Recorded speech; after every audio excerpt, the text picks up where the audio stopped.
My name is Uchenna Ibe. My company is Ivy Collections Limited. We're an interior design and sub-furnishing company based in Lagos, Nigeria.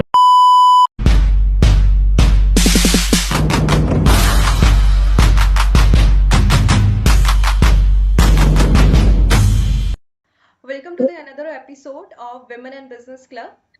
Today, we are honored to welcome Ms. Uchenna, the founder and CEO of Ivy Collection, a visionary entrepreneur, circular economy advocate, a powerful voice for women empowerment. With an MBA in entrepreneurship and years of experience in sustainable design, she has transformed the African textile into the contemporary interior solution, redefining the modern living through tradition, innovation, and sustainability. She is a youth mentor, counselor, and inspiring leader shaping the future of conscious entrepreneurship. We'll introduce ourselves briefly. I am Pallavi. I'm the president of Women in Business Club. And I am Uchenna Ibe, the vice president of the club, and it is such a distinct privilege to share this platform with you, ma'am. I have personally followed the work that you have done in the circular economy of the tangible and the intangible impact that you have created on the hundreds of lives of the women and the people around you. Your journey truly serves as a blueprint for the kind of meaningful impact we also aspire to create. So, like our mandate at Women in Business is to expose the women's who are at the age of 19 to 20, 21 to have real stories of so that we can real stories of leaders who are reshaping industries. That is why we are so eager to go behind the headlines today to understand the vision that has sustained for you for years and the actionable lessons we can take from you to carry forward. Yes. So I'll start ahead and ask the very first question, and we really love to know about this, ma'am. And we can start it by hearing about your early life. How would you describe your childhood and the experiences that really shaped your interest and ultimately led you to decide that I want to go into the textile industry and I really want to build something of my own? Thank you so much for having me. Hello, everyone. My name is Uchenna Ibe. I live in Lagos, Nigeria, which is in the western part of Nigeria, but I am originally from the eastern part of Nigeria, which is Igbo land. So I would say my early childhood was very, very beautiful. I come from a family of 7 brothers and sisters, and then my parents were very, very loving, and we had the opportunity of going to very good schools for the high school and for the university. So I've always been a lover of nature. I've always loved the earth. I've always loved, if I have to go to any country, why I would go to that country is because it has beautiful scenery, mountains, and things like that. So I've always been drawn to nature and sustaining nature. So in school, I studied geography as a first degree. Then I went on later to do an MBA in entrepreneurship. And then while doing that, after my MBA, I tried to get a job, but it was very difficult in this part of Nigeria. And then I was just a few years at 22, I got married. And there was a gift my mother gave me for my wedding, amongst other gifts. She gave me a sewing machine. And I was able to use that sewing machine to start decorating my home after my wedding. So that is the main reason I'm into textile, because I was able to use the machine and work from home. And then when people would come to our home, they would tell my husband, oh, I love this. I love the curtains. I love the cushion covers. I love this. I would tear fabrics apart and recreate. Because when I was in the university, my elder sister, she's 2 years older than me. She had an interior design business. And I would go to her place or which is tradition. If you have an older sister, you go to her place and help her out and learn more about being a woman, learning how to keep a home and all of that. So I used to go to her place, and I joined her in her business. I found out I enjoyed it. And it wasn't any, it was just a hobby. So it actually, from that hobby, that drove me to my business, because I didn't set out to be in that sector. So it was from working for my elder sister, and I enjoyed her business and all that they used to create with textiles in soft furnishing products, making mats, curtains, duvets, name it. Cushion covers, teddy bears, they made so many things. And I kind of was like a mentee. And then that's how I got interested in textiles. Thank you. I guess that's the story with most of the founders that a hobby turned into a profession, and the reason it's the mother love that decided and ultimately led you into this industry. So I'm talking about it while you were starting. I guess there must be people who are telling you that the sustainability won't work. Why you are going into the business where the margins are low and sustainability is. I guess you started back there, and sustainability was not the most entrepreneurs were focusing on at that time.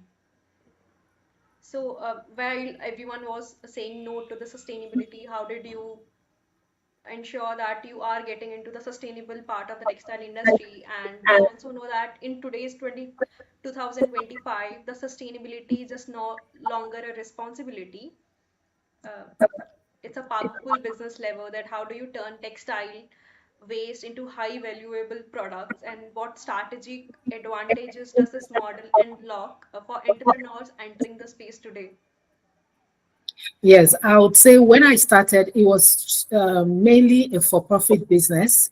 We are a B2B, so we supply wholesale bed sheets, duvets and curtains and all of that. We work with hotels, and there's big stores in Nigeria. Our products are in about 20 stores in Nigeria, and we have also worked outside of Nigeria, like Lome, Benin Republic, and Ghana. We've also worked with hoteliers there and some stores. And then what I found out was that at that time it was just for profit. Then we were piling up waste. We kept piling up waste. I think there's a bit of a hoarder in every human being. You have 50 meters of fabric and you have 2 meters left, and it's still pretty. You don't want to throw it away, right? So I found out that over the years we were piling a lot of textile, and it was when in 2021, 2020, and then into 21, when COVID came, that all those textiles that we had piled for over 10 years became so important and so useful and impactful to our society, because everybody was trying to stay alive. And here in Nigeria, the surgical masks were not enough.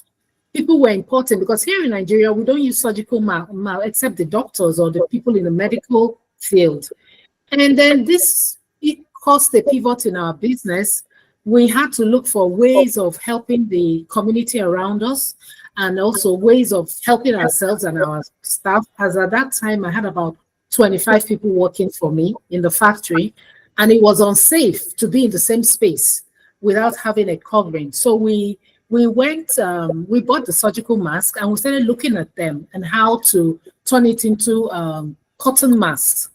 And then we cut out so many patterns. It was a lot of trial and error before we could come up with a mask. So I have here in my hands one of them. We made from waste textile, and then we made this. So this is like a souvenir from 2021, and we're able to make over 4,000 pieces of this. Some were sold, some were given to the community to help save lives. And people could go about within the community. And then some of the tailors I had then, they didn't have any other livelihood, but they had their sewing machines. The young women had their sewing machines in their homes. So they'll come to the factory on the days that movement was allowed, because movement wasn't allowed every day. And at certain times, everybody had to go home. And so they'll come to the factory, and I'll share the textiles to them. They'll go home, they'll make them, and it was sustaining them. They had a livelihood, even though businesses were shut down. It was such a terrible time. People would come to my home, and they'll be knocking on the gate. They said, please, can we have face masks?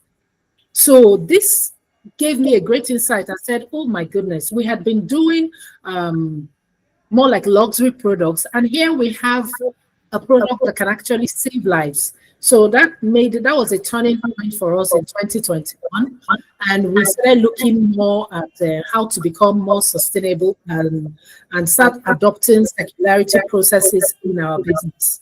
So back then, I took a course in 2022 with Cranfield University, um, where they had the Net to Zero program, which was purely on sustainability, and that helped to put me in the light, in the right frame of mind and space to learn more on what sustainability for businesses has, what how far it has come and what it meant. So presently, we run courses for people in the hospitality industry, hotels on conserving energy, and then also designing packages for their guests that they can adopt to the adopt and be able to practice sustainability better, bonuses, how even the materials they can work with, to ensure that their businesses are more sustainable and that they actually save money. Because another aspect of circular economy is you can upscale, and then you can also extend the lifespan of a product. So you create, you upscale, you extend. So in different aspects of their businesses, we see that there is a niche they can create for themselves. And we also help people in the fashion industry to reuse their textile waste. I think they have really taken off a lot in Nigeria. Yeah, so they love the fact that we can tailor courses and sessions for their staff, and helping them how to be more sustainable. Yes. So this is my keepsake from 2021. Uh, yeah. So you see, this saved lives. This saved a lot of lives in 2021. Yeah. 2020, 2021. Yes. It was a harsh time for the world altogether, like COVID-19. I'm sure like it impacted thousands and millions of lives, and you have truly built something for the community, and at that time you were doing it. It's commendable. Thank you. Also, on the way you have kind of reintroduced, I would say, sustainability, because as people think that sustainability is just a moral duty, CSR, but you making it into a growth strategy, and like the way you told us about the way that you kind of made profit out of it than you would have done it maybe more conventional way, is something that we kind of really want to know about, and how people reacted to your strategy. And if we could maybe deep a little bit diver into that. Like how you validated the demand during that time. And So when we started with the face masks, we were giving it away for free. Then we were running out of the accessories to make them, like the elastic, the lining, and all of that. So we had to start charging for it. So those other fabrics, by the time we put the cost together, we knew that it was a product. Even companies needed it, so we made money out of it from companies, because the companies will order 300 pieces, 400 pieces. Factories that were making juices, grains, packaged grains, biscuits. They have a lot of people working in there, and they needed to have face masks to be close to each other in the workspace. So from the face mask, we also started looking at reupholstering, of sofas. So many people have the frame of their furniture, but just the sofa has gone bad. And it's funny as some other people want to have a completely new look in their home. They don't want the old duvet, they don't want the old sofa, they don't want the old cushion cover. So we started thinking about sustenance and then longevity. Because if you prolong the lifespan of any product on earth and keep it away from the trash and the disposable, keep it away from the incinerators and places where you can dispose them, you're actually reducing the carbon emissions in the environment. So we started asking people, bring your old sofas, bring your old cushion covers, your duvets, bed sheets, and we'll recreate them. So we started recreating and mixing maybe a little bit of something new, a little bit of something old, and then it gave it a new life, you know. And then this range of products are not so widely acceptable, like you mentioned, Tarushi, you mentioned in the beginning. It's not so widely acceptable, but people are beginning to see the value in them. We even use denim jeans, you know, your denim Yes, for, sir. yeah, we can make handbags, tote bag for ladies to take to the salon, to take shopping, and things like that. So we're finding use for we're finding ways of reusing the old fabrics now. Yes. And it's been interesting because as someone who's artistic and creative, it gives me work to do. I was really getting bored being the CEO and sitting in my office and talking to managers. Have you produced this for the hotel? Yes, they say we have 1,000 bed sheets ready. They're shipping it. You know, everything became so predictable.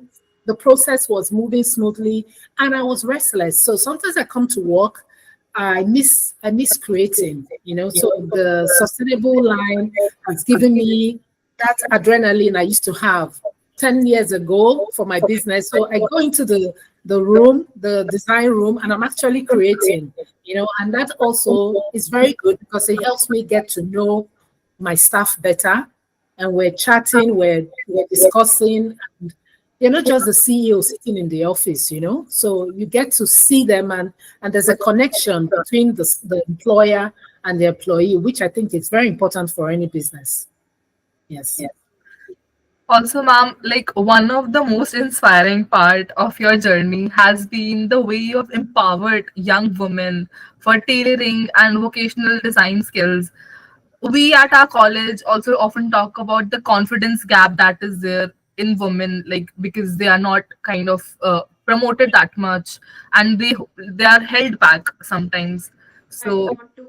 Adding So on to Tarushi's point, like even you mentioned that how women just had the machine and you encourage them to produce the products, and the moment of the years of training women and the internal shift when you see a woman becoming from a beneficiary to a economically independent creator. So this shift started and it was done by you. It was your journey. So how did it impact you personally and for the women as well, for the community as a whole you were working in? I believe in life, a lot of things we do, sometimes we don't say it, but it's in the actions we take. A lot of impacts that we make come from the actions we take, not even so much as what we do or what we say. So most of the women were young school leavers in Nigeria. They finished the high school at about 18 years, some 16 years. And then in some families, the parents don't have the money, the finances to send them to the university or to the college. And these young girls, I call them at-risk young women because they are greatly at risk. I mean, we have them in their millions in Nigeria. And she sits at home, one societal vice or the other. Some of them get pregnant, some get molested, and then I say to them in the community where we are in Lagos, just around my office, and I see them walking around aimlessly. I said, hey, would you like to learn how to use a sewing machine? And some of them say yes. We also have young men working for us. And I say, do you have a younger sister who's sitting at home and she's not doing anything? And they say, yes, I have a younger sister. I said, bring them. So we used to get really busy at this time of the year. From September, we have a lot of orders from hotels and stores to supply our products. So then we need more hands. So I said I can hire them as supplementary staff, and they'll get paid. So some of them come, and all they're doing is just pack and fold. They're just packing bed sheets and they're folding and all of that. And then from there, they get interested during break time, they don't want to go for break. They don't want to go for lunch break. They want to sit on the machines because then the tailors have gone for break. And then over time, 2, 3 months, I find out that some of them have learned how to use a sewing machine. And they know that the tailors earn more than they who assist the tailors. So they want to earn as much as the tailors. And this is how many of them who have passed through us since, I would say, the year 2006. Yes, since the year 2006, when we formally registered our business, this is how over 1,600 have been impacted. You know, they have some of them are married now, they have families, and all they needed was just one sewing machine, just one. So I make it a point. Some of them, when they're getting married, just like my mom gave me a sewing machine, I also gift them the sewing machine.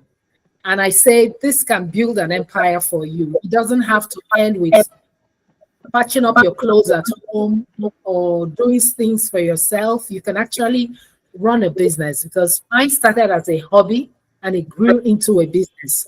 So all you need is to get education. And then we also, when we train them, we also find out from like connections and people I know within the sector who look for young women to employ, and we pass them, we introduce them to other establishments, because we can't keep everyone, it will be too much. The maximum we can take is 30. So we also give them referrals to other businesses who are looking for people with such skills. And then community work is very important. So I do a lot of community work. I speak at events for young women.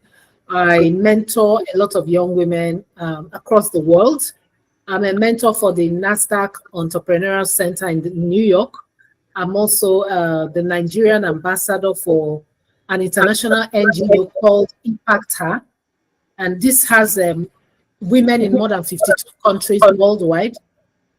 I mentor also, I am a Goldman Sachs Growth Fellow, and I'm also a Goldman Sachs champion and community champion, and also I'm a Goldman Sachs alumni. So I'm community champion. So on the Goldman Sachs community platform, online platform, I also use that platform to expand and educate women in Nigeria. We're working on a very big Nigerian NGO that Goldman Sachs will be training. The Goldman Sachs Women Program will be training, and also some schools, women alumni university, secondary schools.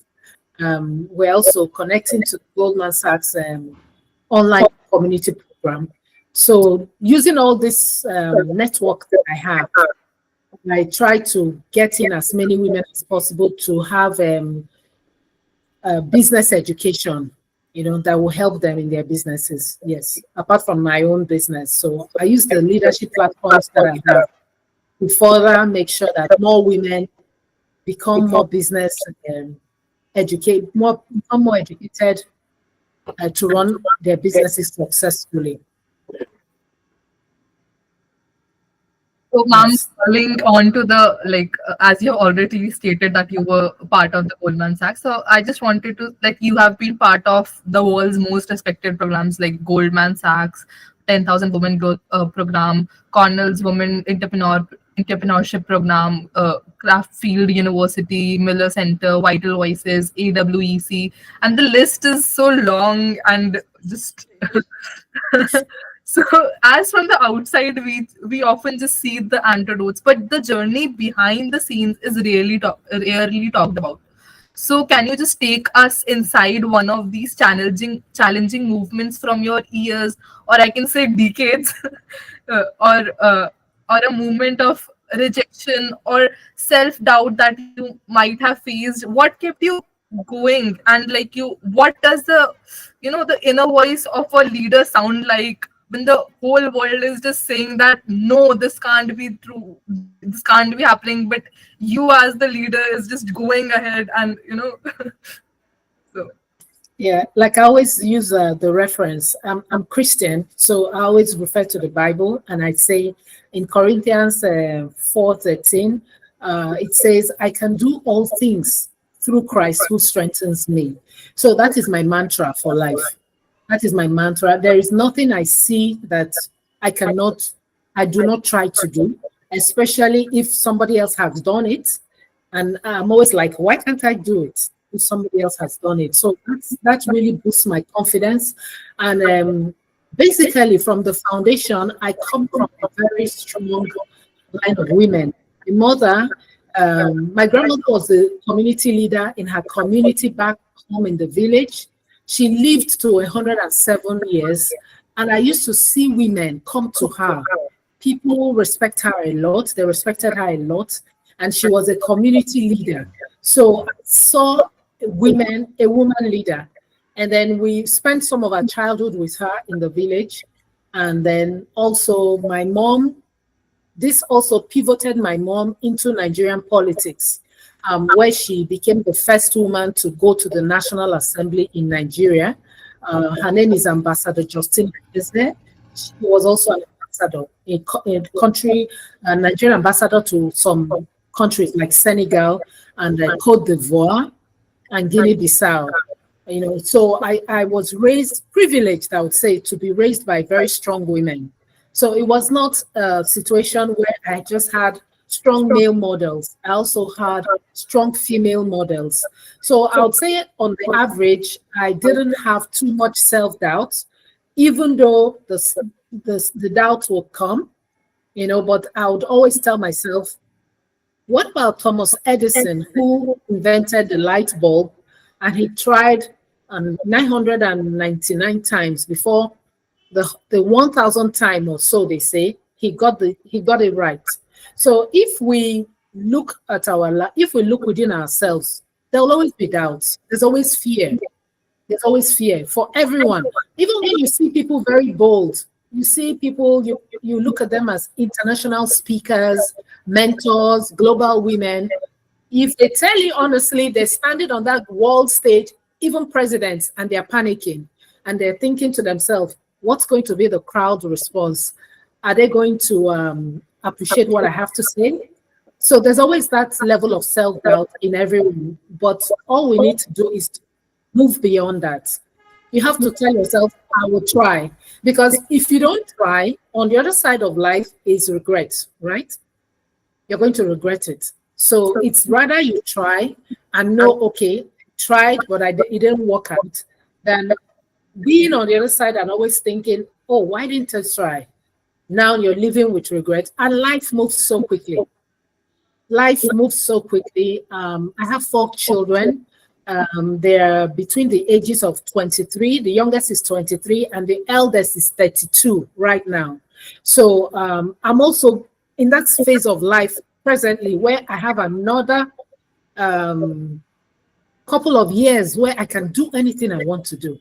You see, because they're all graduates and they are done with universities and they're all working. So, and I find myself, I'm still strong and healthy. So there's nothing, even if I want to invent a car now or invent a machine, I think I can try. So there's something very important to take from here, is that we should understand our seasons and our times. There are times in your life that you have room to do a lot. Go ahead and do a lot. And there are other times in your life that you may not be able to do that much. What you do at that time is to put down your dreams and set goals, short-term, mid-term, and long-term goals, and say, okay, I have a child who is 5-year-old, or I'm a young woman and I'm 18-year-old. I'm just finishing or just entering the university. I know I cannot own a factory now. I have this beautiful idea in my head, but I know I can't afford it. What do you do this time? What you do is to attach yourself to a role model, someone who can impact you positively, and you learn. So people should always people should always look forward to volunteering. When you volunteer, you learn. When you serve, you learn. When you give your time, you're able to discover who you really are. So people who don't want to volunteer, who don't want to serve, and just want to jump into stuff, they find out that they make a lot more mistakes. So beyond the self-doubt, beyond the procrastination and all of that, I would advise young women to just get up. Things you cannot do today, put them down. Put them down and go back to them. Categorize them, keep a jotter, categorize them into short, mid, and long-term goals. Always go back to your jotter and say, okay, I was 18 then, now I'm 21. I think I can try it. Even when you're 25, even when you're married and you have 2, 3 children and the world seems to revolve around diapers and all of that, there are things you can still do. And today in the world of technology and remote work, lots of young women can achieve a lot. So don't wait till the kids are all out of school or the youngest is 5.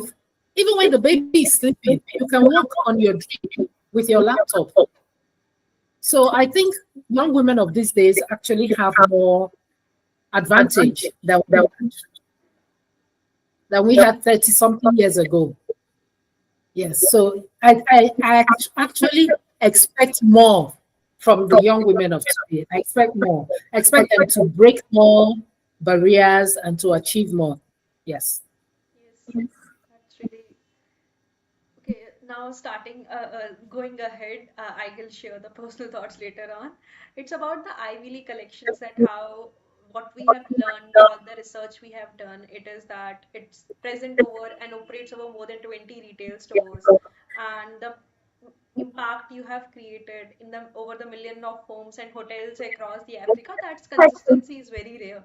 So as we are moving ahead, like in the upcoming future, so what does the future of Ivy League look like through your eyes? How you see the future of Ivy League? Ivy League in the next 3 to 3 years, I would say, Nigeria is a population of over 230 million people. Maybe one third of those people are in the urban centers, and the urban cities keep exploding and keep, getting bigger. And other rural areas are becoming urban too. So we want to also get our own fair share of the market by offering our products and expanding the regions where we supply our products. Because in Nigeria, like 3 years ago, places that were urban have turned rural, but places that were rural have turned urban. They're now cosmopolitan cities because more states have been created, so there's more opportunities. So we'd like to move our products into these regions, and then we want to establish a training school. But we need funding to do that, to establish a training school where we can accommodate more women. Because I found out that the more women you train, the better the society is. So we want to balance our profit and our social impact as a business, inclusive of the sustainability. So even with our social impact, it's going to be more focused on sustainability for businesses. And then personally, I will be writing some books to help these women, so that even if I'm not there to speak to them one-on-one, the books are there to speak and encourage. I am not too much focused on the very big, like you hear a lot of women or a lot of businesses say, I'm going global. There's no point going global if your products are not enough locally. Like you see the population, Nigerians' population is like 20 times that of many African countries. So it's even difficult to service Nigeria as a country with a good product. We're not able to meet the demand. So there are other businesses like us. So we want to continue to grow. In as much as we have foreign collaboration, and we've attended some trade fairs in the past, and done some design jobs on the African coast, and even for homeowners in the US.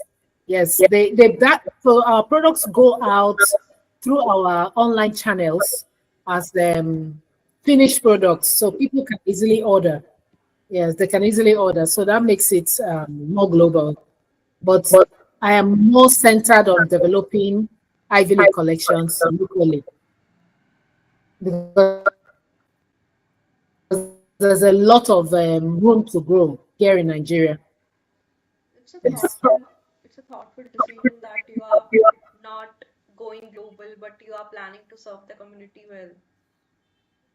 This Mhm. is a great. Yes, we have a very large community here. So I tell you, even people that make clothing, the biggest thing that could happen here is to have a very large style, have a textile company where we can turn textile into so many other things. Apart from upscaling, yeah, we'll have a textile recycling company.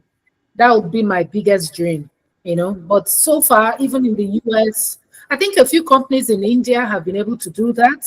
And also, I've seen some companies in France, Turkey, few in the UK. So it's still a novel idea, it's still new, but people are doing it. So ultimately, it would be nice to have the first textile recycling company in Nigeria. I would love to do that. Yes. That is so great to hear, ma'am. And like adding to the like previous point that like what responsibility do you establish as a woman leader carries today, especially when young women like us who are in college are watching you, learning and taking notes from here.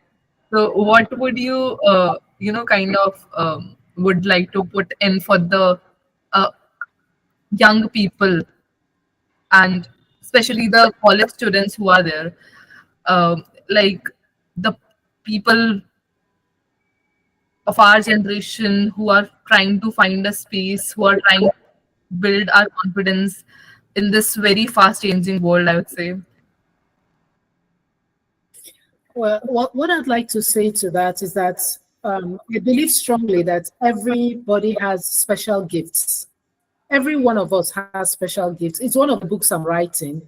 Um, I believe that everyone has a special skill set, something you can do that some other people cannot do. So, first stage is self discovery.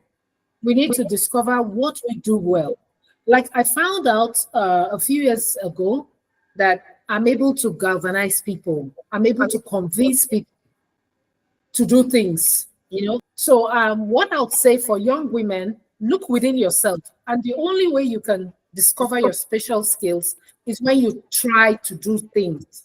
I call them out here in my society because I mentor the young um, the young ones in the church and also in the community. So I always mentor them when it comes to societal pressures, relationships, marriage, life skills, just name it.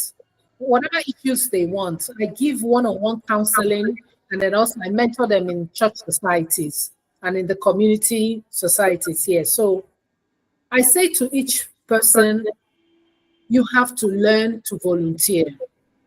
Because somebody says, paint a house. How do you know if you don't try painting? Bake a cake.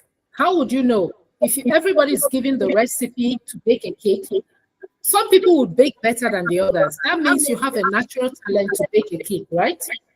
Somebody else says, sing a song.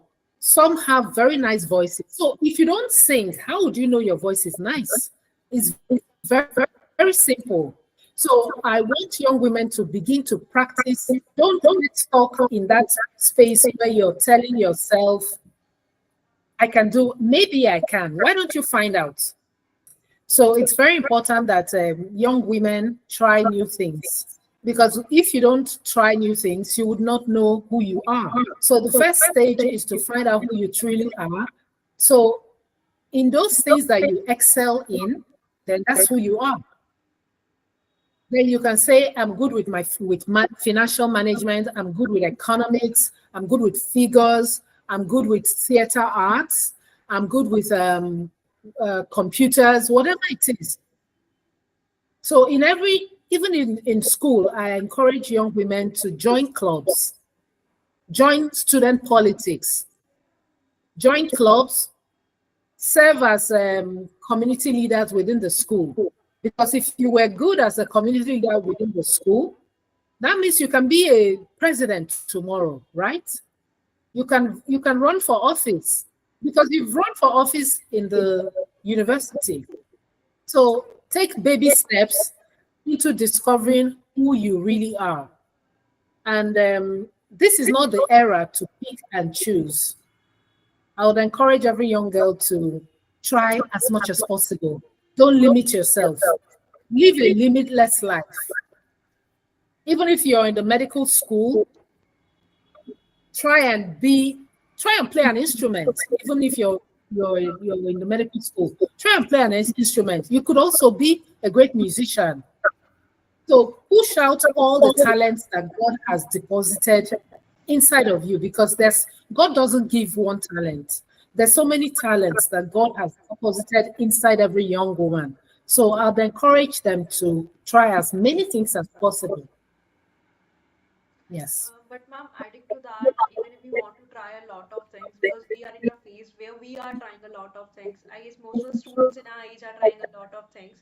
But giving the expectations of society that we have today and how much we are overwhelmed by all the work, we always want to see what is in trend. We want to do that, and we see what our peer group is doing, and we get influenced by it.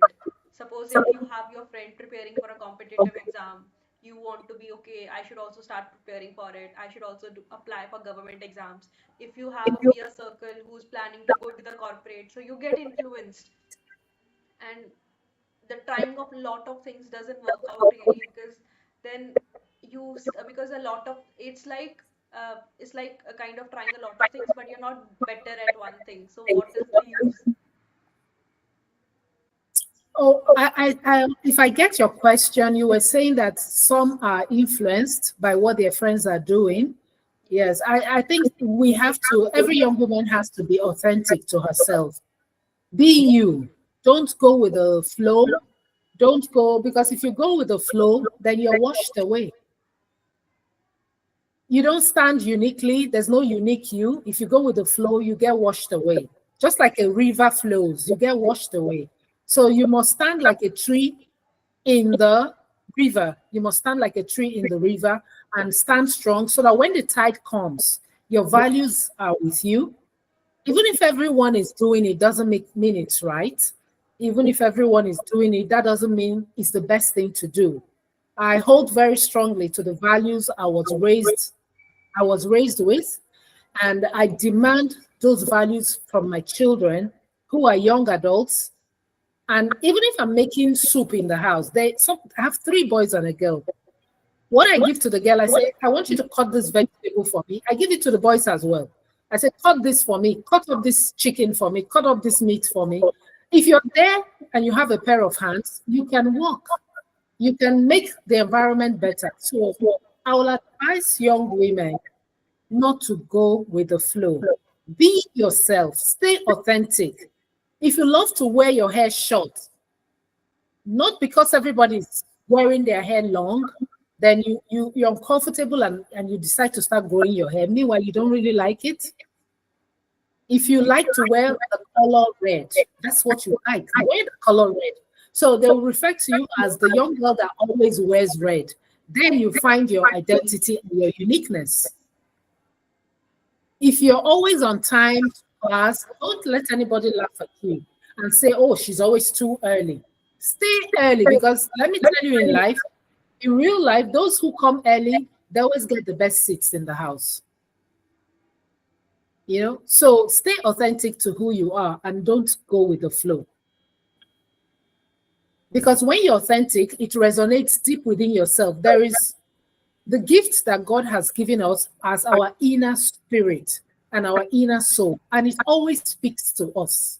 It always speaks to us. So when you're being authentic, you find out that you're in that space where you're comfortable, right? And you're also able to feel as a human being when you're doing things that are not really what you enjoy doing. You find out you become uncomfortable. So always make sure you find that your Zen space for yourself.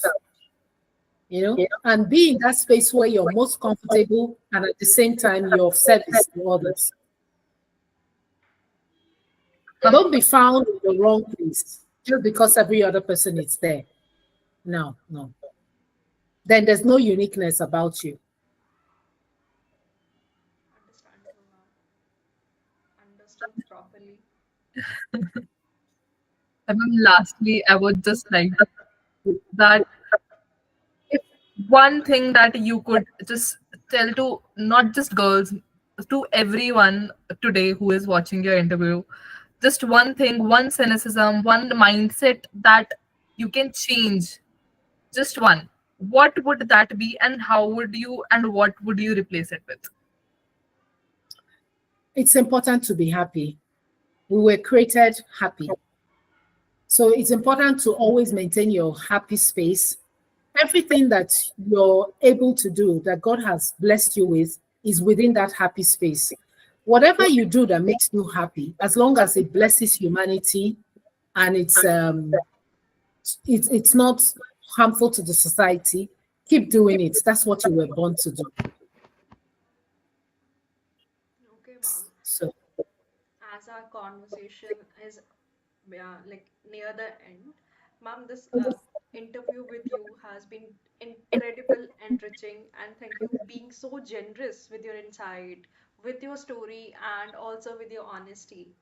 We truly believe that these video, when it will be out, these conversation like this will really shape the next generation of the leaders that we are hoping to, and it will surely be greatly people will be having positive influence to it.